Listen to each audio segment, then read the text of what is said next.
Pátria que me pariu, quem foi a pátria que me pariu? A pergunta que a gente estava discutindo aqui no início do programa era: quando é que o Alexandre vai cair? Né? E eu recebo isso o tempo inteiro. Eu abri uma caixa de perguntas, procura aí o Real P. Figueiredo 04, que você vai achar lá a caixinha de perguntas.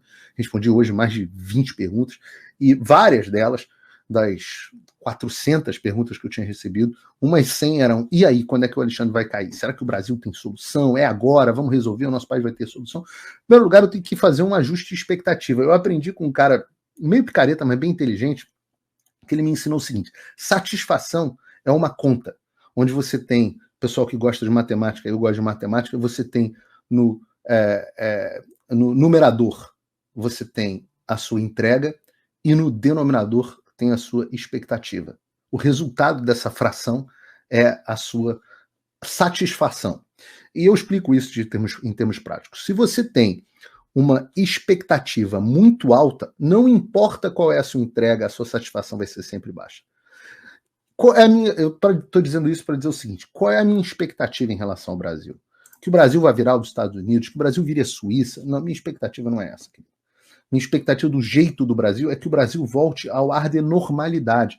E normalidade que eu digo é que nós tenhamos restituídas as nossas liberdades de expressão mais básicas. E eu estou falando da liberdade de expressão, a nossa liberdade de jornalismo, a nossa liberdade de reunião, os nossos direitos humanos. É isso que eu busco para o Brasil agora. Eu não busco a eleição do Bolsonaro, eu não busco que o presidente Trump se torne imperador do Brasil, eu não busco nada disso. Eu só busco que nós, brasileiros, possamos fazer oposição quando houver um regime ruim. Que nós possamos questionar um sistema eleitoral para ele ser aprimorado quando ele tiver que ser questionado. Que nós paremos de ter presos políticos. Isso, para mim, é que é o Brasil tendo jeito. Então, essa é a minha expectativa. Quando eu conseguir atingir isso, eu talvez me aposente, vá morar nas montanhas da Geórgia, até que Deus me chame por uma nova missão. Até lá eu vou continuar na briga que eu tô. A outra expectativa que nós temos que ajustar é a expectativa em relação ao tempo. Ao tempo. Então, vejam vocês, né? Eu botei aqui o filmezinho que fizeram na internet, mostrando a cena do Rocky Balboa. Nós acabamos de acertar o primeiro golpe. Nós estamos apanhando há 4 anos. Oi, eu vou ter que parar o vídeo só para te atualizar. A perseguição implacável continua. Desde dezembro de 2022 eu continuo sem passaporte, com as contas bancárias bloqueadas, redes sociais banidas no Brasil e muito mais. Agora estão vindo atrás de mim até porque eu contei para vocês os bastidores do que acontecia com os militares. E a novidade é que o Locals, onde muitos me apoiavam, fechou o acesso aos brasileiros por conta do STF. Então criei uma nova forma de você me apoiar diretamente. Você pode ser agora meu apoiador com uma pequena quantia por mês e ter acesso a vários conteúdos exclusivos, ou você pode agora também ser o meu patrono e passar a integrar comigo o meu grupo de elite, um grupo fechado de WhatsApp só para os patronos, além de fazer reuniões de Zoom mensais comigo para a gente discutir a situação do Brasil e do mundo. Se você quer que eu continue fazendo o meu trabalho, me apoia, use o link na descrição e eu garanto que eu vou continuar fazendo a minha parte. Muito obrigado. Justiça seja feita. O Bolsonaro não conseguiu fazer nada contra o Alexandre. Nada. Não conseguiu trazer nenhum desgaste. Até o pedido de impeachment que ele apresentou sobre o Alexandre era uma porcaria, feito por um estagiário do 5º período de direito. Uma coisa horrorosa. Até hoje eu não sei quem fez aquele pedido, mas uma vergonha. Então a gente não conseguiu até hoje gerar nenhum problema. Não havia até nenhum momento o Alexandre era o russo que enfrentou o Apollo Creed, destruiu o Apollo. Talvez o Bolsonaro seja o Apollo, pensando nesses termos. E nós conseguimos agora acertar primeiramente um soco nele que machucou. E estamos partindo para cima. Estamos partindo para cima. Só que esse é um processo, essa é uma luta que vai demorar 15 assaltos. Não é uma luta... Assaltos lembra muito o PT. Mas não é uma luta que vai ser resolvida agora. A gente está no início, a gente está no primeiro momento. As pessoas têm que ter paciência. A nossa vitória, ela passa por alguns fatores. Um deles é o sistema tornando o Alexandre de Moraes caro demais. Como é que significa isso? Caro demais. Ele precisa, eu chamo de custo Alexandre. Ele precisa começar a ficar pesado para o establishment carregar. Veja, muita gente acha que fomos nós que tiramos a Dilma do poder. Isso não é exatamente verdade, eu já falei isso para vocês. O sistema tirou a Dilma do poder. O sistema se livrou do PT e utilizou o povo para isso. E naquele momento, o nosso interesse se alinhou com o sistema. Eles nunca esperavam que a gente fosse conseguir eleger um Bolsonaro Godzilla e ficaram, obviamente, muito apavorados com isso. A gente vê até pelo diálogo do pessoal da Vaza Jato, né, o quanto que eles ficaram impressionados. Meu Deus, a gente vai acabar elegendo o Bozo, nas palavras deles, dos diálogos dos procuradores.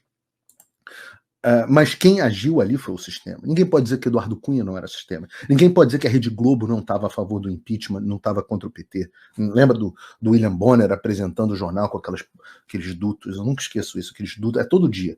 Era um duto assim, e aí ficava caindo dólar desse duto, mostrando a propina do PT. Era o sistema. Eduardo Cunha era sistema. Eduardo Cunha era. Michel Temer era sistema. Michel Temer, que levou o Alexandre de Moraes ao STF, era sistema. Então, quem se livrou e quem depois reabilitou o Lula, né, quem se livrou do PT e depois quem reabilitou o Lula, foi o sistema. E a minha esperança para o Brasil, de novo, não é que o Brasil passe a ser uma Suíça, mas é que o sistema se encarregue do Alexandre.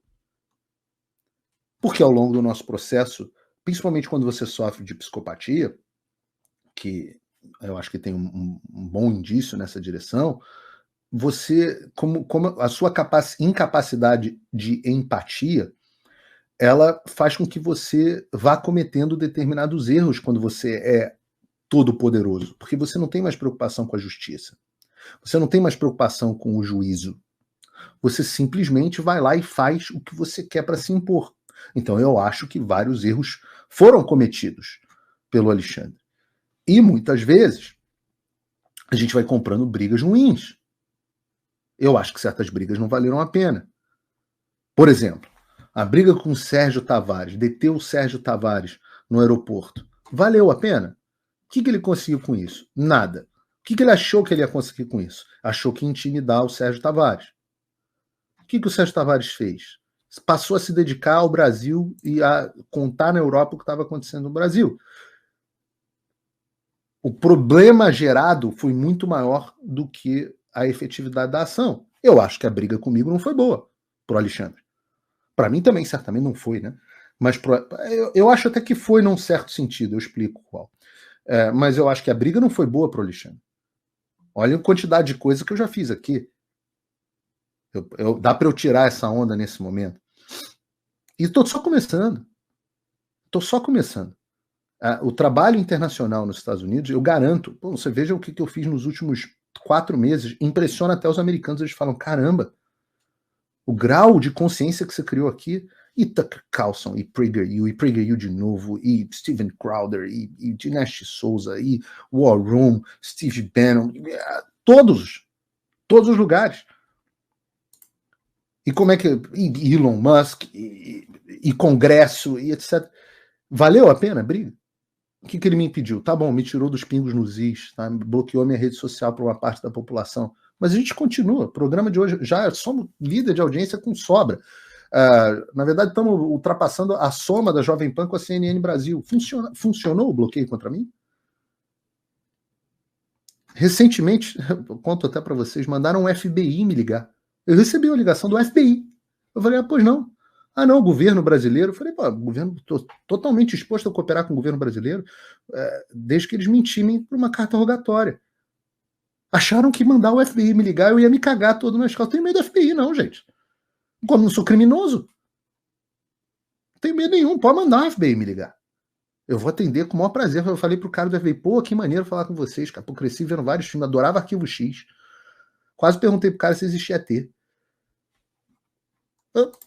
Assim, existem pessoas, e isso o Alexandre precisa entender, que não se sujeitam à intimidação. E não é porque não tem medo de nada. Essa história de, o Paulo Figueiredo não tem medo de nada. Não é que eu não tenho medo de nada. É que eu tenho muito medo de Deus, cara. Muito. Eu tenho um temor, assim, horroroso de Deus.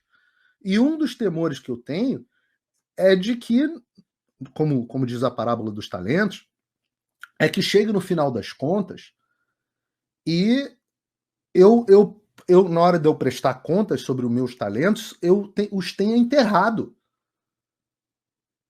Eu morro de medo disso, cara. Eu acho que eu tenho, se chama, né, o privilégio, né? É assim que o pessoal chama, que eu tenho um privilégio branco.